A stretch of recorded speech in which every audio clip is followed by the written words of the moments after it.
लेकिन उसमें जाने से पहले मैं आपको उसकी इंपॉर्टेंस समझा दूं कि उस ऑयल की इंपॉर्टेंस, उसकी क्या है, उसकी कीमत आपकी लाइफ में। क्योंकि जब ऑयल आप पे आता है,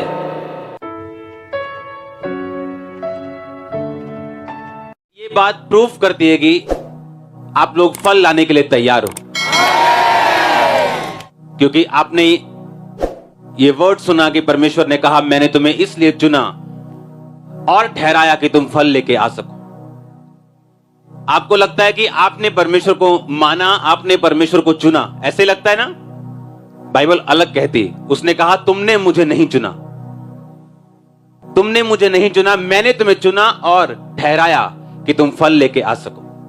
हर एक बंदा जो यहां बैठे हैं, बैप्टाइज्ड है, बिलीवर है, आप हेवन से अनॉइंटेड हो, मसा अभिषिक्त हो फल लाने के लिए।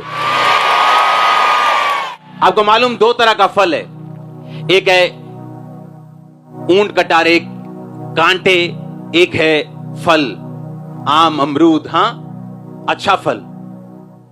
जब आप परमेश्वर में नहीं होते आप बुरा फल लाते हैं क्योंकि आपकी जड़ बुरी है, हां या ना? और जब आप परमेश्वर में आते हैं आप अच्छा फल लाते हैं क्योंकि आपकी जड़ अच्छी हो चुकी, आपका डीएनए चेंज हो चुका है। यीशु मसीह ने कहा अब तुम मांस और लहू से नहीं, अब तुम परमेश्वर की इच्छा से पैदा हुए हो। तुम्हारा डीएनए चेंज हो चुका है, तुम्हारा ब्लड चेंज हो चुका है। तुम अब आत्मिक इजरायली, आत्मिक यहूदी, आत्मिक क्रिश्चियन हो, आत्मिक परमेश्वर के बेटे और बेटियां हो। और अगर परमेश्वर का डीएनए आपके अंदर है आप फल लेके आएंगे और आपका फल बना रहेगा। अगर ये चीज आपको मालूम नहीं होगी आप स्ट्रगल करोगे लाइफ में। जब आपको ये मालूम होगा कि जिस दिन आपने यीशु मसीह को जाना, जेन्युइनली बैप्टिज्म लिया, उस दिन आपका डीएनए चेंज हो चुका है। अब आप फेलियर नहीं हो सकते। हेवन आपके पीछे खड़ा है, आप फल लेके आएंगे। आप हेवनली प्रोग्राम्ड हो चुके हो फल लेके आने के लिए, उस चीज को देखने के लिए कि कौन सा फल, कौन सी ब्लेसिंग परमेश्वर मुझे देना चाहता है और वो कैसे आएगी और वो कैसी होगी मेरी लाइफ में। आपको ईमानदारी के साथ परमेश्वर में चलना पड़ेगा। रोज निराशाएं नहीं आएंगी, आएंगी। दुख नहीं आएंगे क्या? आएंगे। मुश्किलें नहीं होंगी, विरोध नहीं होगा, लोग बुरी बातें नहीं बोलेंगे, झूठी बातें नहीं बोलेंगे, ये सब कुछ होगा। और इसीलिए परमेश्वर ने कहा जब ये सब कुछ हो तो दुखी होने की बजाय आनंदित होना, क्योंकि स्वर्ग में तुम्हारे लिए बड़ा फल है। जिस दिन आपने यीशु मसीह को जान लिया, बैप्टाइज ले लिया, आप बपतिस्मा आपने ले लिया, मैं कह रहा हूं आप हेवनली अनॉइंटेड हो, हेवन से अब अभिषिक्त हो। किसके लिए? फल लाने के लिए। अगर मैं एक पास्टर हूं, मैं एक प्रेरित हूं, मेरा फल मेरी सेवकाई है, रूहों को बचाना है। आप एक अगर बिजनेसमैन, आपकी कॉलिंग है, परमेश्वर आपको उस जगह आपको फल देगा, आपकी फैमिली में वो आपको साल्वेशन देगा। अगर आपका कैरियर कंप्यूटर है वो आपको उसमें ग्रेड करेगा। आप फल लेके आओगे और वो फल शारीरिक होंगे आपकी फैमिली में, आपके फाइनेंस में, और वो फल आत्मिक भी होंगे। लोग आपके आसपास बचने शुरू होंगे, परमेश्वर को जानना शुरू होंगे। आपको यह मालूम है कि आप स्वर्ग से निर्धारित हो चुके हैं, स्वर्ग क्लिक कर चुका है, आपको ठीका मार चुका है आपकी कॉपी के ऊपर कि यह बंदा फल लाने के लिए हमारी तरफ से ओके है, हां या ना? जिस दिन दाऊद को मसा किया गया, बाइबल कहती वो एक छोटा सा यंग लड़का था, 14, 15, 16 साल का, और जब नबी ने उसके ऊपर तेल डाला और बोला कि इज़राइल का राजा होने के लिए परमेश्वर तेरा अभिषेक करता है, उसकी कॉलिंग क्या थी? राजा बनने की, और उस पर ऑयल डाला गया। बाइबल में जब आप पुराने नियम में देखते हैं, अलीशा के पास एक औरत आती है, उसका पति भी एक प्रॉफिट था, उसने कहा मेरा पति मर गया और हम कर्जे में हैं।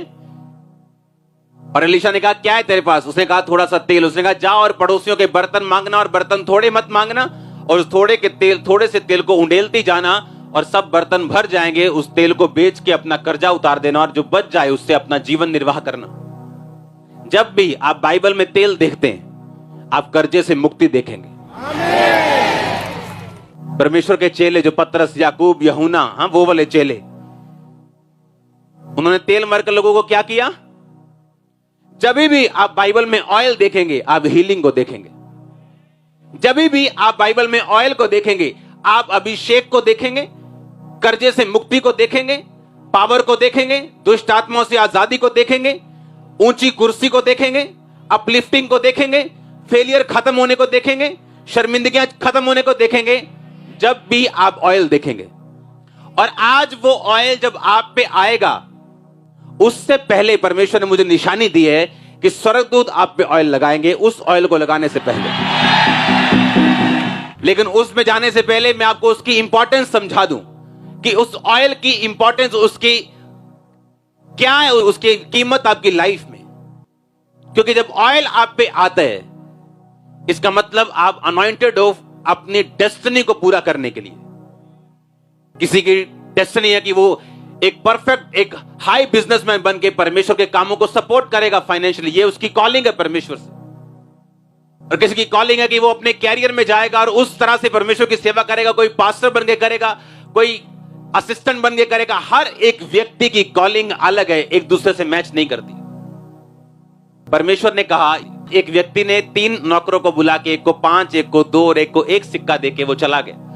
5 वाले ने 5 कमाए, 2 वाले ने 2 और कमाए, 1 वाले ने डर के कि वो कठोर है, उसने जमीन में छुपा दिया। और जब मालिक वापस आया, उसने 5 वाले को बोला, तूने 5 के साथ 5 कमाए, जा अपने मालिक के आनंद में सहभागी हो, मैं तुझे बहुत वस्तुओं का अधिकारी बनाऊंगा।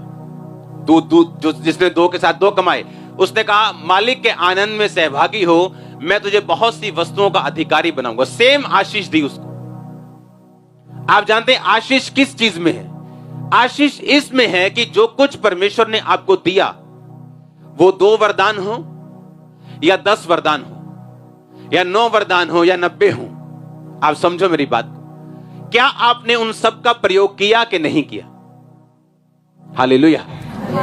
आपके पास थोड़ी ड्यूटी हो या ज्यादा हो, आपने वो ईमानदारी से निभाई कि नहीं निभाई? आपका टाइप चाहे 1 लाख हो चाहे 1000 हो, क्या आपने ईमानदारी से दिया कि नहीं दिया? ये अगर 1 लाख जिसका टाइप बनता है वो अगर 90,000 दे और जिसका 1000 बनता वो 1000 पूरा दे, परमेश्वर की निगाह में वो 1000 वाला धर्मी है। आपको मालूम?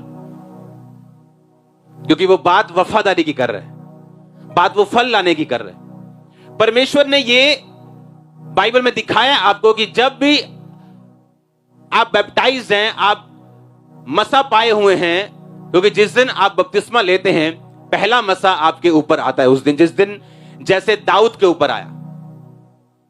परमेश्वर ने उसे राजा होने के लिए मसा किया, पर अगले 10, 12, 15 साल तक वो राजे की कुर्सी तक नहीं बैठा। क्योंकि पहला मसा जब आपको मिला, एक विश्वासी के रूप में जब आपको अनॉइंट किया गया, आप बैप्टिज्म आपने लिया, आपका मसा हुआ, बाइबल कहती तुम अभिषेक किए गए हो परमेश्वर के द्वारा। अब जब पहला मसा आपका हो गया, दूसरा मसा दाऊद का तब हुआ जब वो 30 साल का था और उसे 12 गोत्रों में से इजराइल के एक गोत्र का राजा होने का सौभाग्य हुआ। और उसके बाद 37.5 साल में वो पूरे इजराइल का राजा बना। हाँ या ना? जब आप पे मसा आता है पहला विश्वासी होने का, परमेश्वर आपकी ईमानदारी को चेक करता है। आपने उस मसे का क्या किया? क्या संभाल के रखा? क्या उसको बढ़ाया? और परमेश्वर ने कहा 30 साल की उम्र में दाऊद का अब अभिषेक किया जाए, वो भी पूरे इजराइल का राजा होने के लिए नहीं, सिर्फ एक गोत्र का राजा होने के लिए। आज जब आप इस प्रोफेटिक वर्ड को रिसीव करोगे कि आप फल लाने के लिए मसा किए गए, अब कोई शैतान आपको रोक नहीं सकता। अब आप परमेश्वर में चलेंगे, अपने शरीर को काबू में रखते हुए, अपने इमोशंस को काबू में रखते हुए, सीधी चाल चलते हुए, और जो कुछ परमेश्वर ने आपकी लाइफ में ठाना है, आप उसे अपनी आंखों के सामने पूरा होते हुए देखेंगे।